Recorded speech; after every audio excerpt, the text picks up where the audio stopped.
Okay, I'm ready to, on my special little project, I'm ready to assemble this window, show you how these go together. So first of all, this is the edge that the glass will go in. So this will face out, outside the house. I'm gonna go ahead and stick this together partially. And then these are very close to the square, but not quite. So I need to measure this just to be sure. It should be slightly longer this way. At least my eyeball says it should be longer that way. So it's 23 7/8 that way, and 23 1/4 that way. So this is long ways, that's up and down. That means this piece will go in the bottom. Now, what I have to be careful about is the flat part of the mutton will go against where the glass goes. So the frilly part with the routed edges is going to go in. In this case, that's the way this will go together. If we were building a real window with the T-muttons, this side would have the individual panes on steps, and then we would have the glazer's putty in holding those together. So I've stuck this kind of partially in here. This joint is partially together. I've already glued it.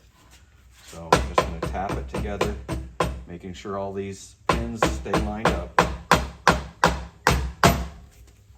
And then tap it in this way. That's a good joint.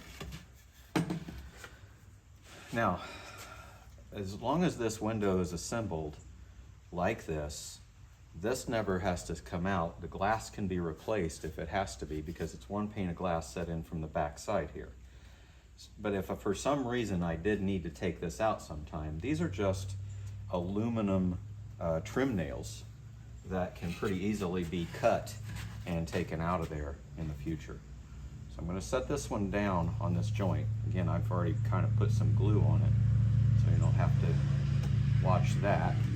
And I'm going to bring this up just a little bit, tap this down, and try to line this up from the side, and then tap it in from the top. I need to bring that down just a little bit more.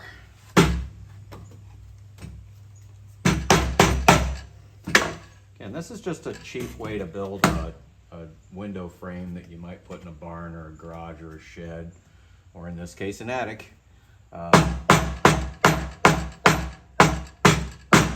Since it's pine, all of the wood is pre-primed, even where I'm putting the joints together. That will give us a little better rot resistance. Not perfect, but a little better. Now when we get this done, and we get it all assembled, we'll square it up, and I'll put some brads in with an air nailer. So I'm going to set this down just enough to get this piece glued up and ready to go on both sides. As long as I have enough glue.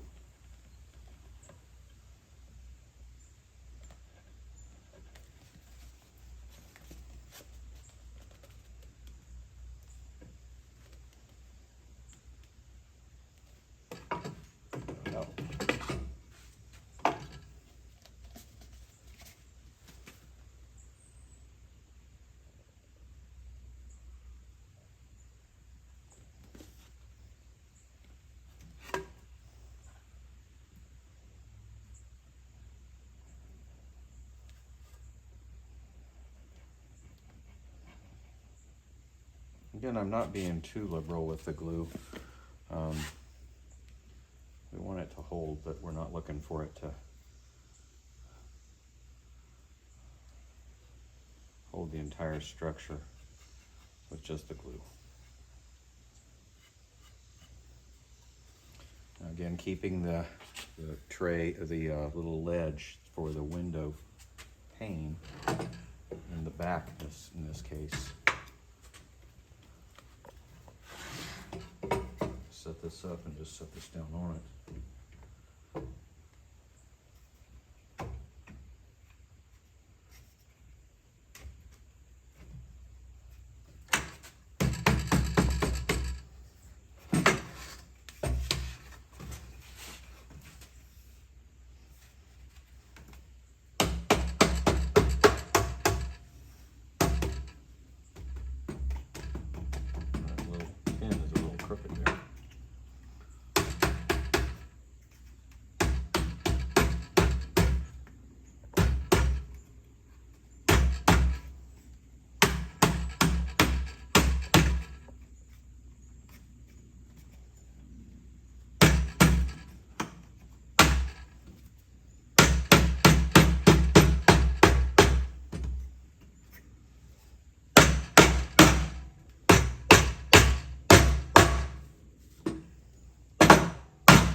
Now we'll check it with a carpenter square. I'm sure it is pretty close to square. So the joint's going to be a little more cooperative. If I need to square it a little bit, I can kick it sideways. So that's pretty square. It's ready to, it's square, ready to put some nails in. And that way we don't really have to wait and clamp it and spend a lot of time with that.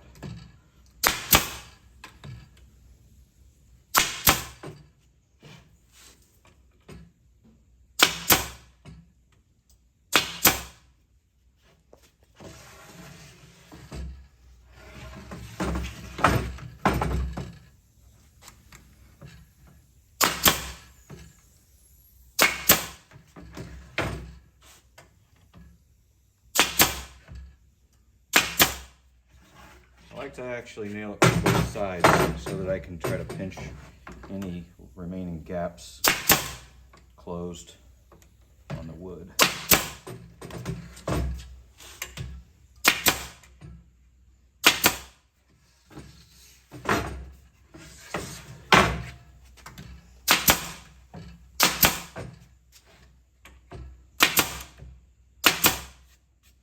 And there's a window. Next step, put glass in it. So now this is one of the original muttons that was left over from the other windows. So there's more gap in it. The ones that I built to be a little closer tolerance. But again, from 30 feet away, you're not gonna be able to tell that. So there's an inexpensive 2x4 window. Okay, we have the windows finished and they're painted. So that's what they look like with the mutton. And the mutton is captured in there with pins. So we're going to glaze it. Now it's time to stick some glass in it. So we've got glass we had cut. Really not cut exactly like I wanted it. It's a little undersized actually. So as we put this in here, I've got a little bit of extra gap around the edge, more than I'd like to see. It will work, we'll make it work. But normally, I would say you want the glass to be about 1/8 of an inch overall, smaller than this dimension or this dimension. So, you know, from here to here, if that's 25 inches, I want the glass to be 24 7/8. And then I've got about a 1/16 of an inch gap. Now, you could do a little bit more. The other thing is that I've cut these to almost 1/2 of an inch, the shelf here in the wood with the router. And normally that shouldn't be quite that big. Again, we're gonna be fine, but that means the glass has got a little bit extra around the edges, and I'm gonna have to use the push pins, the glazer's points, to hold that in place, which will be fine. Once we put putty in, nothing's moving. So these are glazer's points, or push pins. Push points, sorry. Push pins are what you stick in a cork board.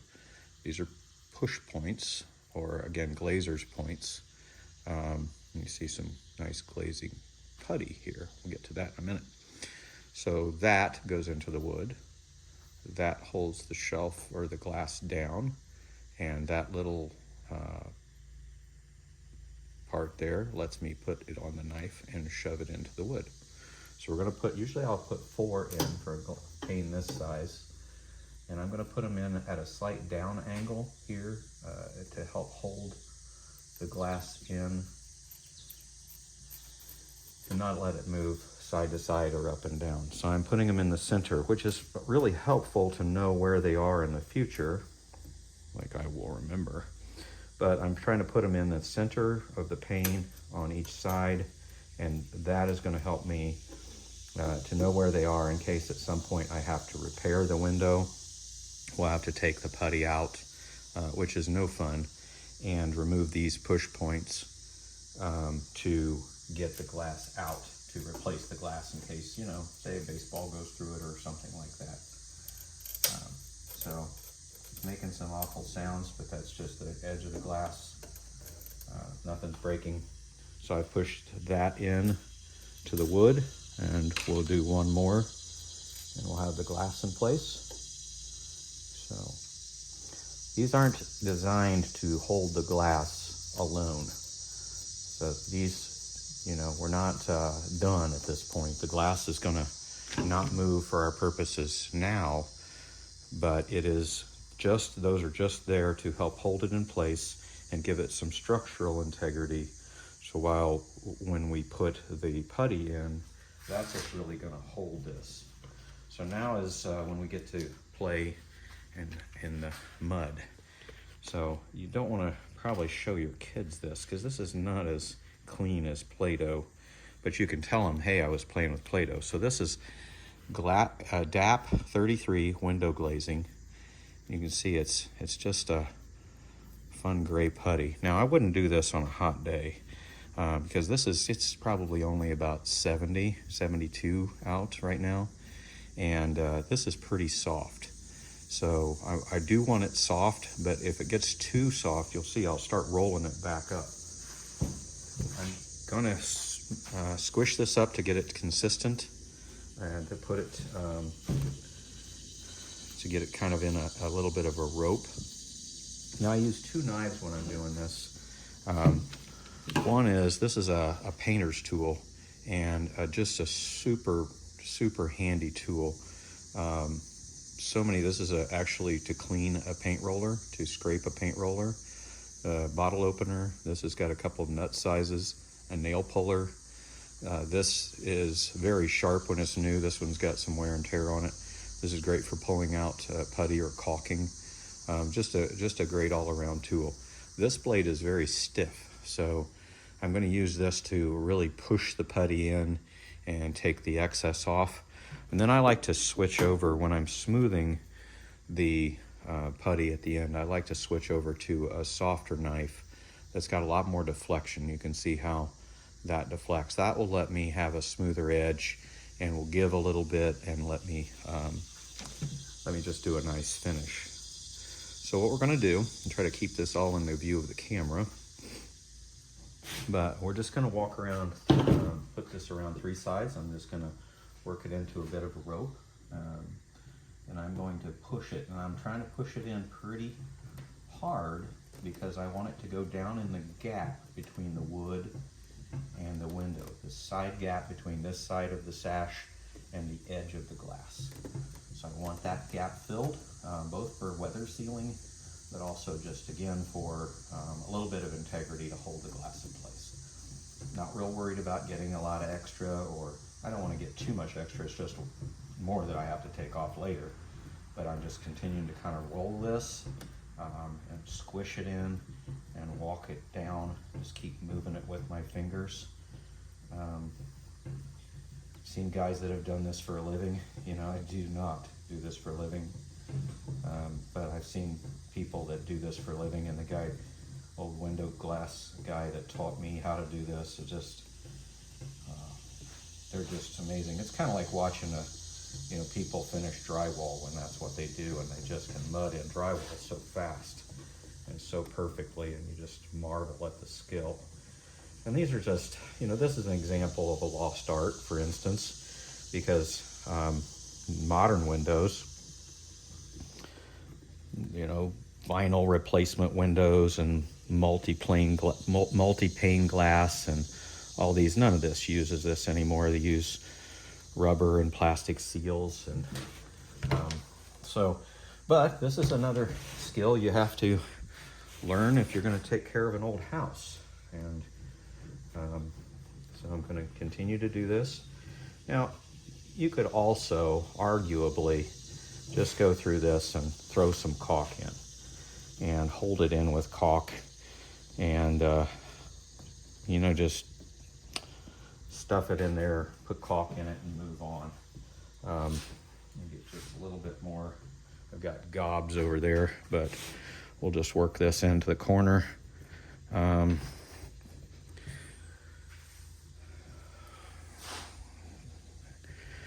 putting a little extra in the corners. I'm going to let that build up.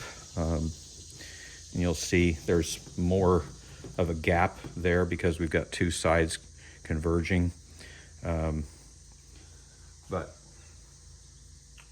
so I only did 3 sides, and I'll show you why, because as we pull this excess off, I'll stuff it in here. So I didn't just show you why, I told you. So, okay, so I'm just continuing to drag the excess out of this pocket. And it's smoothing it out quite a bit. Again, I'm using the stiff knife to do this part.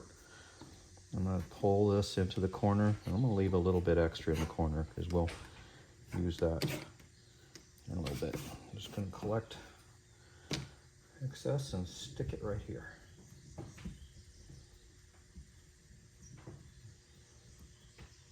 This little bee wants to be part of this window forever, I think.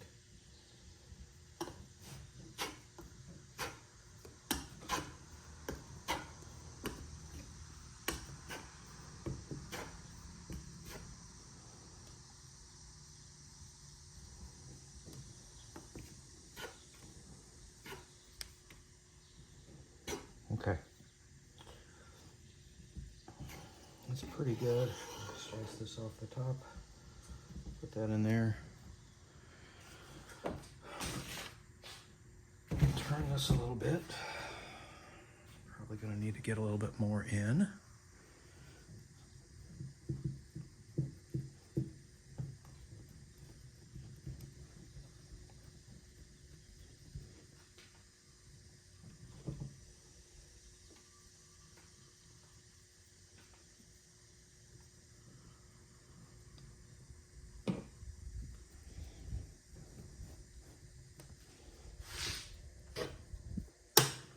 Again, just drag out the excess, squish it into places where it's a little light.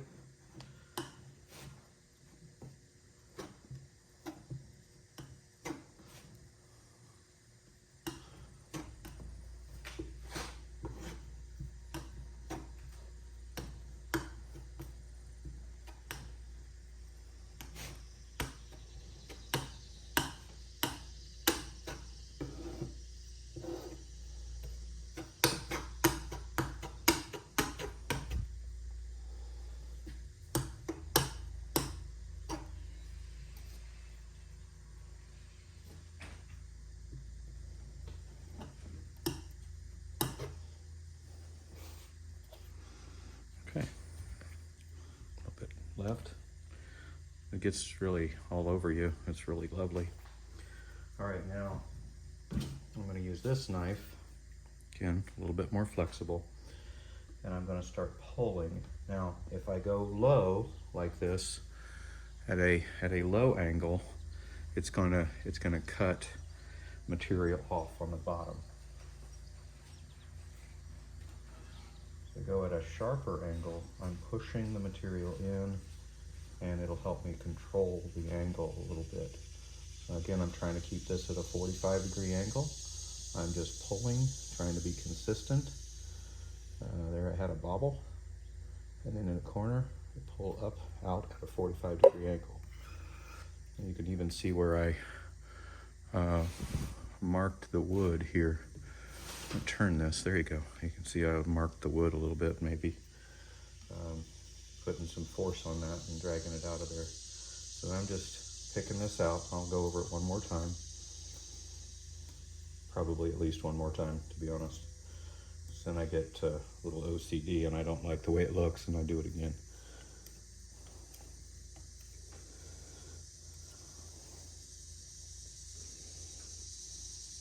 At this point, some of this is getting pretty sticky, so I don't also want to handle it too much because the warmth from my hands is making it softer yet.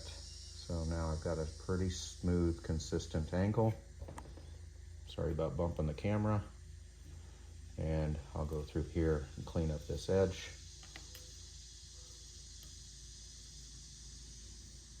Drag this stuff out of here.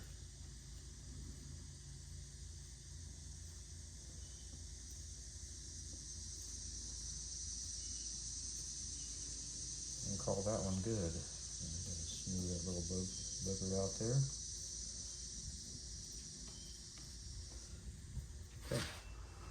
Okay, this might even be better since I'm right-handed. I won't be dragging toward the camera. Now I'm going to pull this. I don't like the looks of that corner there.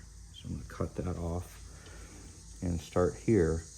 Again, depending on I'm putting pressure on the back of the blade, and sometimes you can kind of like use your other hand to stabilize. Now, if it's cutting off too much, I'm going to bring the angle of the knife up. If I'm seeing too much of the wood on the other side, I'm going to bring the angle up. Now, I don't like how much I'm seeing, so I'm going to just drag this back and put some more material back in here. And this is kind of a nice thing about this. You can work this as much as you want. You can also overdo it. Get a little OCD about it. Not that I ever have that problem.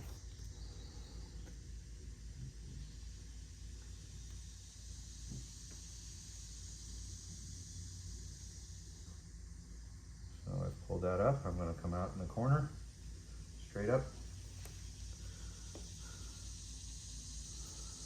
Get rid of the extra in the bucket.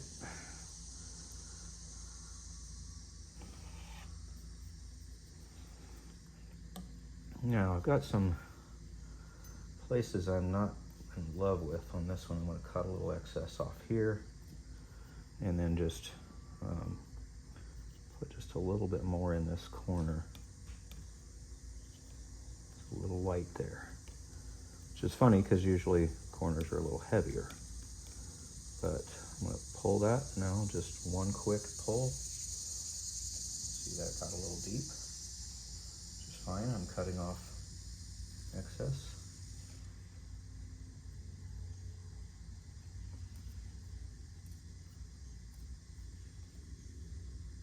Pull up in the corner, across it like that. Use the edge of the knife and that 45 in the wood to make a nice tight corner.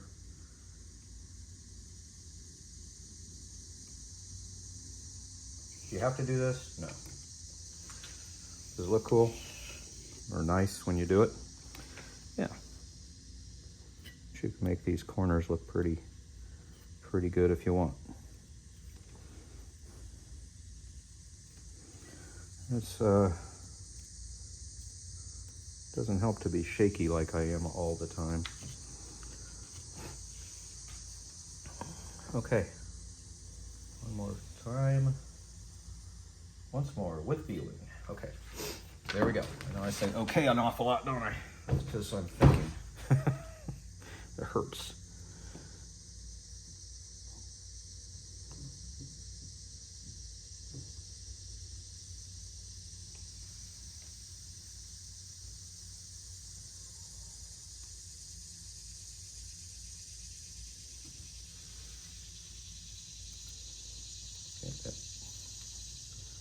There you go.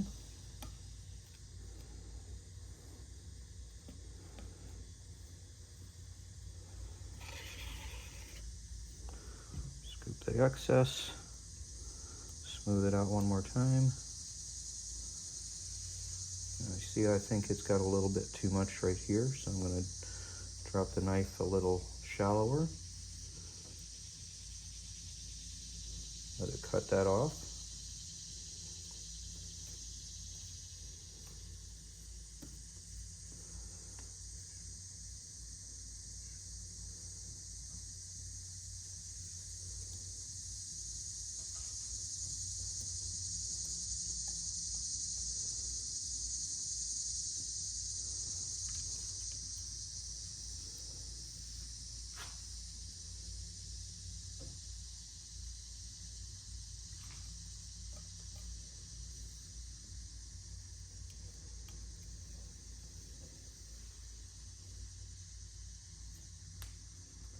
There we go.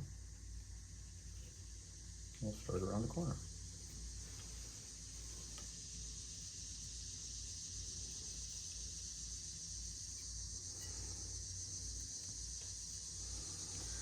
Friends always used to make fun of me when I would do paintings. I would be so I'm shaking and put the paintbrush on the canvas, and Smooth as could be. I don't know why. It's just the way the Lord made me. And no, I don't drink.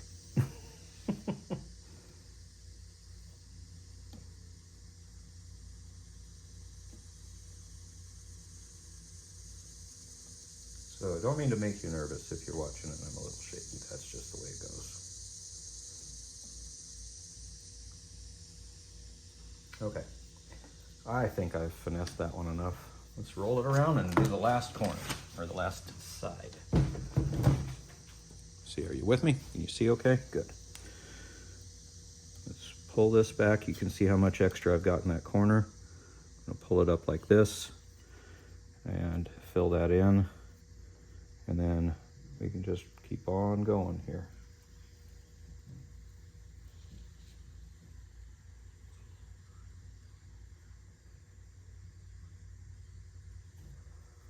We'll cut this and cut this, get rid of that extra right there, like that. And I can pull the rest of it up, kind of smooth that out to make that corner look pretty good.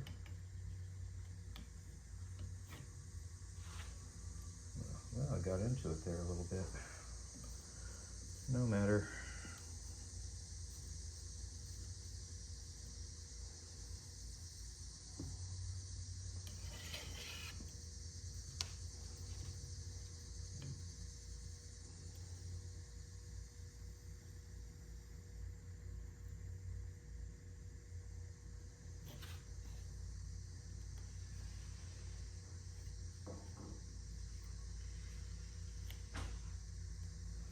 You can see also this isn't a fast process, so I am sure I could be a lot faster, but this is another reason this is not, it's not a high-speed manufacturing process for sure.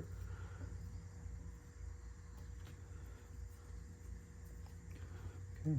Now some of these extra little pieces that are here, we'll get those off when it dries. It'll just rub right off the glass. So here we go. We've got a glazed window. Get the camera off and I can show you around the window a little bit. So there's a line of putty all the way around. Now we'll paint this. Once it dries, we'll let it dry for usually you want to let it dry for a week or two. You don't have to, but you want to let it dry for a while. Once it does, it sort of forms a skin on the surface, and then with that skin, then you cover it with latex paint, and that seals it. So now we have a finished window. Thanks so much for watching. Hope you enjoyed it.